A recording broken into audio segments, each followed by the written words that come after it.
Olá, mentes curiosas!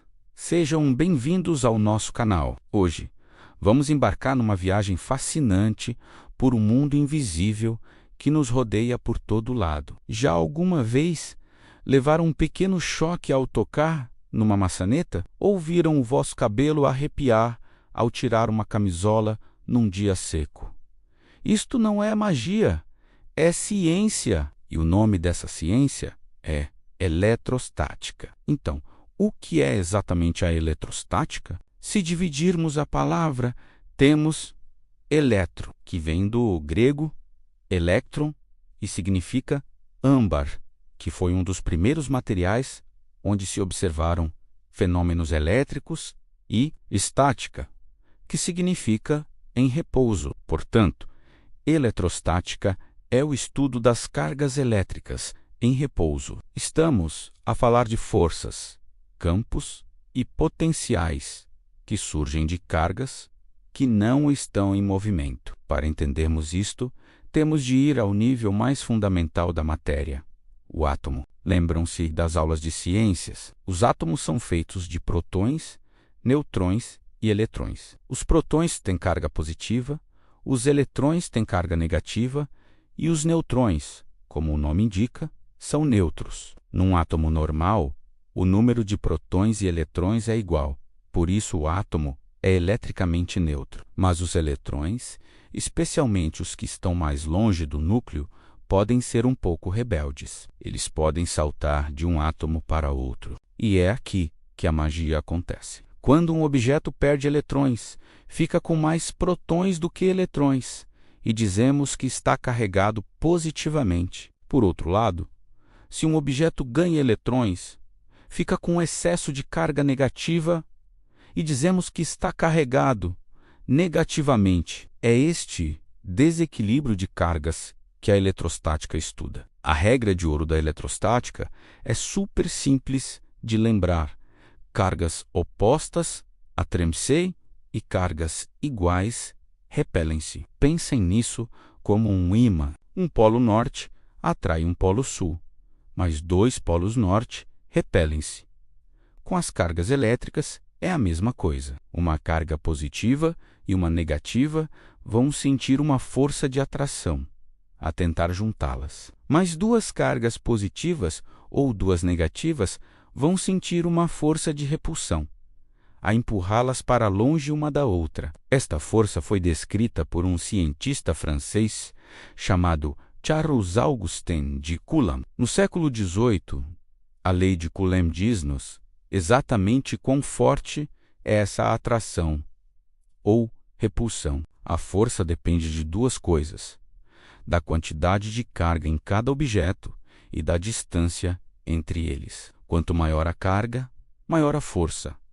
E quanto mais perto estiverem, maior a força também. Se afastarmos os objetos, a força diminui rapidamente. É uma lei fundamental que governa todo o universo elétrico. Agora, como é que os objetos ficam carregados? Existem três maneiras principais: por atrito, por contacto e por indução. O atrito é o exemplo clássico do balão no cabelo. Quando esfregamos dois materiais diferentes um no outro, como o balão de borracha no nosso cabelo, um deles tem mais tendência para roubar eletrões do que o outro. Neste caso, a borracha adora eletrões e arranca-os do nosso cabelo. O balão fica negativo e o nosso cabelo, que perdeu eletrões, fica positivo. Como cargas opostas se atraem, o cabelo é atraído pelo balão. É por isso que ele se arrepia. O segundo método é o carregamento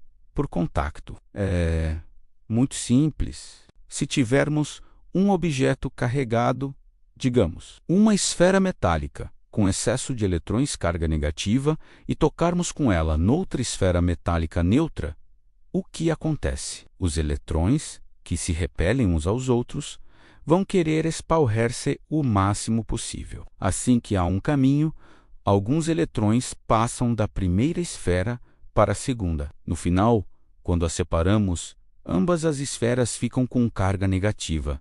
A carga foi partilhada. O terceiro método é o mais interessante: a indução. Aqui Não há contato direto. Imaginem que aproximamos uma barra com carga positiva de uma esfera metálica neutra, mas sem tocar. O que acontece dentro da esfera? Lembrem-se, a esfera tem prótons e eletrões em igual número. Os eletrões livres no metal, que são negativos, vão ser atraídos pela barra positiva e vão acumular-se no lado da esfera mais próximo da barra. Os núcleos positivos, que estão fixos, ficam para trás. Isto cria uma separação de cargas na esfera. Um lado fica negativo e o outro, por falta de eletrões, fica positivo. A esfera como um todo continua neutra, mas as suas cargas foram reorganizadas. Este fenômeno chama-se polarização. Se ligarmos a esfera à Terra com um fio condutor, a Terra, que é um reservatório gigante de eletrões, pode doar eletrões para neutralizar o lado positivo da esfera. Se cortarmos o fio e depois afastarmos a barra, a esfera fica com um excesso de eletrões, ou seja, carregada negativamente. Conseguimos carregar um objeto sem nunca lhe tocar com o objeto carregado inicial.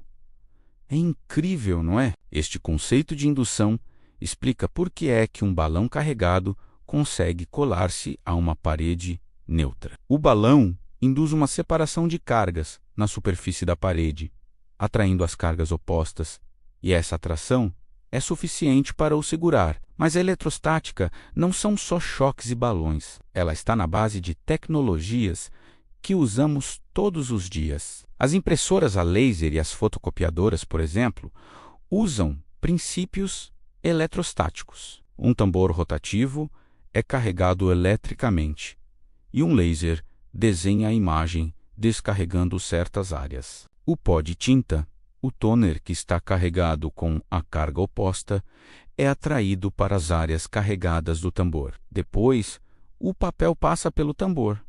A tinta é transferida e fundida pelo calor. É um processo genial. Outro exemplo são os filtros de ar eletrostáticos, usados para remover poeira e poluentes. O ar passa por uma grelha, que carrega eletricamente as partículas de poeira. Depois, essas partículas carregadas são atraídas para placas com carga oposta, ficando presas e limpando o ar que respiramos. A pintura de automóveis também usa a eletrostática. A tinta é pulverizada com uma carga e a carroceria do carro com a carga oposta. Isto faz com que a tinta seja atraída uniformemente para a superfície, evitando desperdícios e garantindo uma cobertura perfeita. Até a natureza usa a eletrostática de formas espetaculares.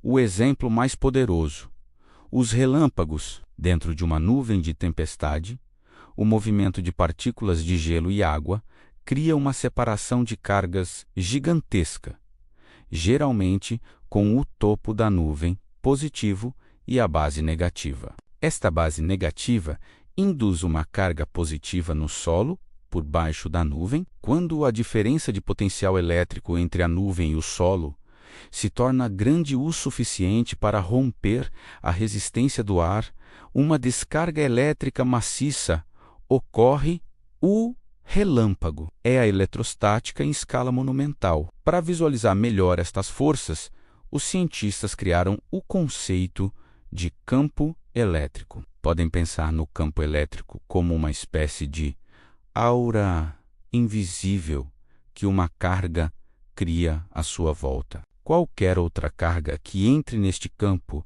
sentirá uma força. Usamos linhas de campo elétrico para representar a direção e a força deste campo. As linhas saem das cargas positivas e entram nas negativas. Onde as linhas estão mais juntas, o campo é mais forte. A eletrostática é, portanto, o ponto de partida para entender toda a eletricidade. Antes de falarmos de circuitos, corrente elétrica e magnetismo, temos de compreender como estas cargas se comportam quando estão paradas. É a base de tudo. Da próxima vez que sentirem aquele pequeno choque, em vez de se assustarem, sorriam e pensem: eletrostática em ação. Estão a testemunhar a dança dos eletrões, uma força fundamental que molda o nosso mundo, desde o nível atômico até aos relâmpagos no céu. Espero que esta viagem pelo mundo das cargas em repouso